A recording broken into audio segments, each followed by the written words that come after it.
Hola, soy Ana María y hoy vamos a escuchar una historia.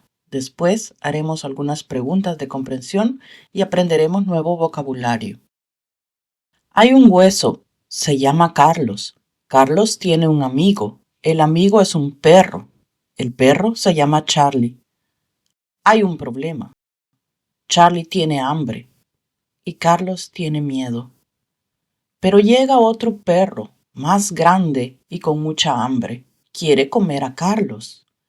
Charlie protege a su amigo y le dice al otro perro, ¡No! Carlos es mi amigo. Luego, Charlie encuentra su comida y la come. Carlos ya no tiene miedo. Ahora los dos son mejores amigos. Preguntas. ¿Quién es Carlos? Carlos es un hueso.